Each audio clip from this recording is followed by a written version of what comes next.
it comes to this show and all these episodes, I want to have a relationship built on integrity and some honesty. And I think it's important to maintain that. I'll show you the great stuff, but I'll also show you when I can't stop a beach ball.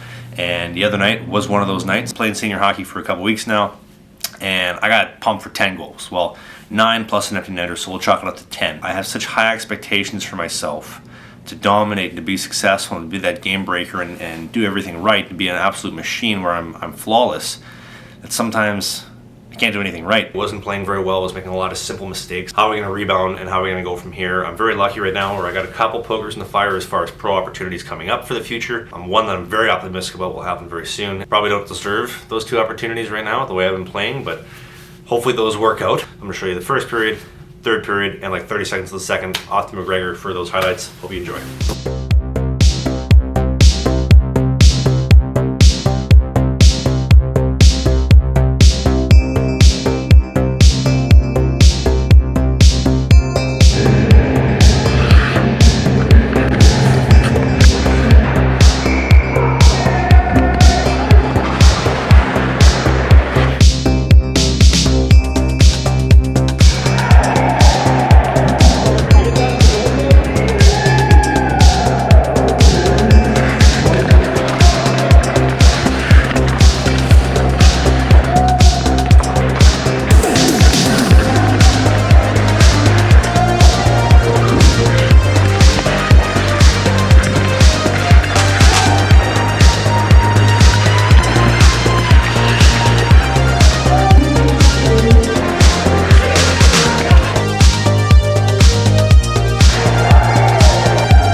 This Q&A is going to be just generally any questions off the YouTube videos as of recently. If you have a question you want in the video, leave in the comment section below as usual, and if it's an awesome question, I will try my best to answer it. We're getting a lot of questions lately, so I can't answer all of them. If I take a while to answer your questions, again, I apologize, but let's dig in.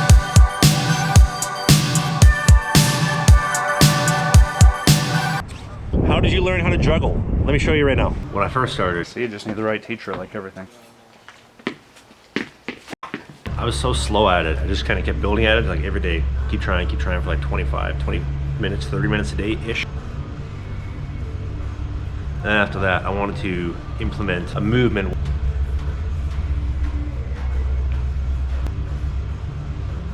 And circles are tight as shit. I'm trying to work on 4 balls though, I'm not quite there yet. Again, juggling does not happen overnight. Be patient with it, it will come. Not a question, but Trav's 5-hole is open for business. Need to work on that. I'm going to expand on that. There's a thing called a narrow butterfly, pioneered by J.S. Juggle from the Anaheim Ducks, as well as Jonas Hiller. The narrow butterfly may not look sexy because the 5-hole and the pads don't match up together, but the knee stacks and knee pads close in, so when a puck hits there, it's not popping out to the slot. It's actually staying in my 5-hole, and I get a nice, easy cover, and my life is being made a lot easier. Also, when my pads are angled like this, pucks go right off to the corner. If they're angled like this, they're popping out like pinball flippers back out to the slot. That is why I rock a narrow butterfly, and especially at 6'5" with these massive 37-inch pads, 36 plus 1, and having long legs, it just works. King Dojo, stop with the Q&A. Now, let me tell you something, King. The Q&A is partially to feed my own ego for how much I think I know about shit. It is also because I want to generally help people. I find that a lot of people make videos, but they also don't answer questions to try to help people. And I think that I've seen a lot of things in my lifetime and in my hockey career. I have a lot of insight and knowledge from the School of Hard Knock. I think there's a lot of info that I try to put in here that's going to help people. And if I can help 1 or 2 guys every episode, that's my goal. So that's why I keep doing these Q&As. If you don't like them, just skip them to the cinematics or watch another video. I don't know. Go make a grilled cheese or something. Shaden Beeson, favorite pregame meal? I love some honey mustard chicken. If anybody knows me, I love 3 things in this world. I love hockey, I love honey mustard, and ginger ale. Anything honey mustard is awesome. Honey mustard chicken with a little bit of rice, like Gordon Ramsay style, with like the cardamom, cinnamon, and star anise rice.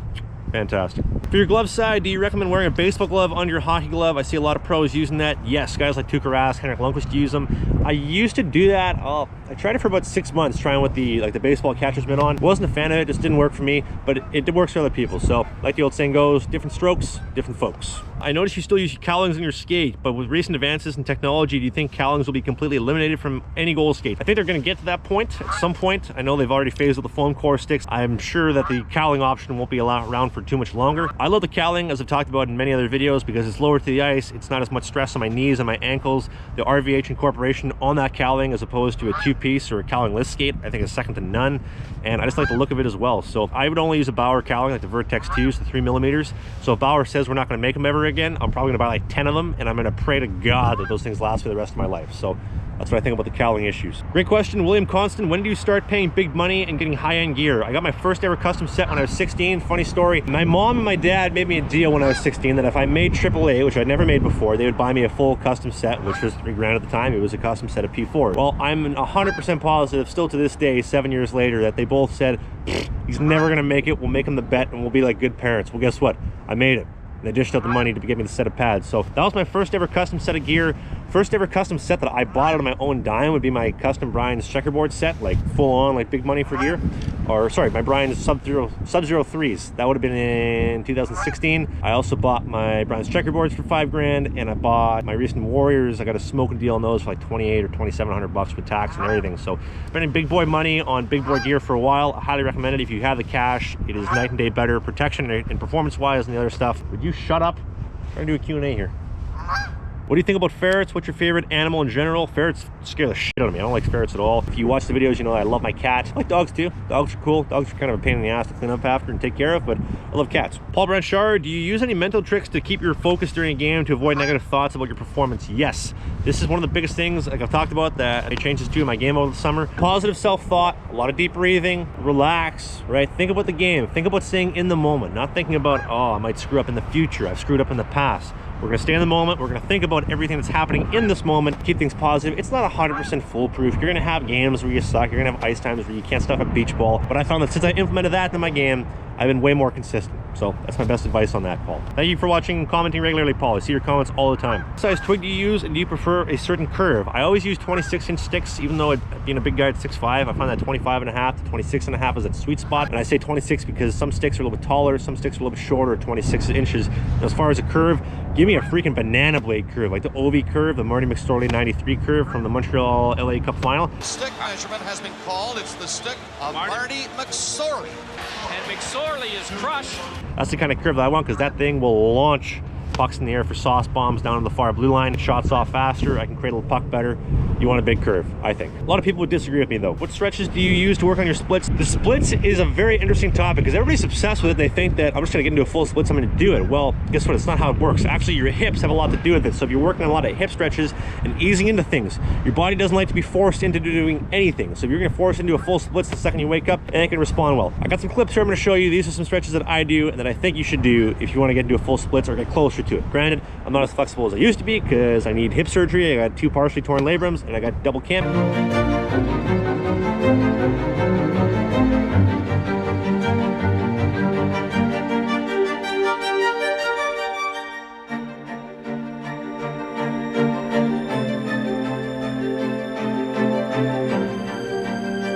Well, turns out we're out of questions. I will conclude the Q&A. Thanks for all the questions. As usual, if you want a question answered, put it in the comment section below. So last week, or it might have been the week before, I don't even know what week it is anymore. But point being is that I was giving away 3 $50 sideline swap gift cards. Folks at Sideline Swap said, hey, Christmas season's right around the corner, and we're gonna give away some gift cards. So I'm gonna pick here, random, I'm gonna pick some comments, 3 comments, and 3 people are gonna win themselves $50 off at sidelineswap.com. I like this comment. Seagoalie1, I like to win the Sideline Swap gift card. It is hard to pay for gear at a minimum wage job. Well, guess what, buddy? You just got $50 richer. You got yourself a gift card. Now, I'm not a big fan of sob stories because I think anybody can come up with a really good one online, but I like this one. Robert Mercier, love the swap, got addicted when I started watching you, and my brothers got into it, but for me, it was hard having a family, and me being so young, being raised by a single mother, at times it's hard. Well, guess what, buddy? You just won yourself $50. Congratulations. This isn't really the best comment, but I do like it because Bryson Reynolds says, I'm watching this video, this is CSIM eFlex 4 stick review, instead of studying for my exam in an hour. Well, guess what, buddy? You just got $50 richer. You're gonna have to pay to probably retake your courses because you didn't do any studying, but I will help you and get you a $50 gift card. Congratulations to everybody who won. Merry Christmas to everybody. Well, I hope you guys put that money to use because you guys just got a whole lot richer. And if you didn't win, I apologize. There will be lots more giveaways coming up very soon. I'm trying to get more into that whole like gift giving, like giveaway kind of mood. So expect more of that very soon.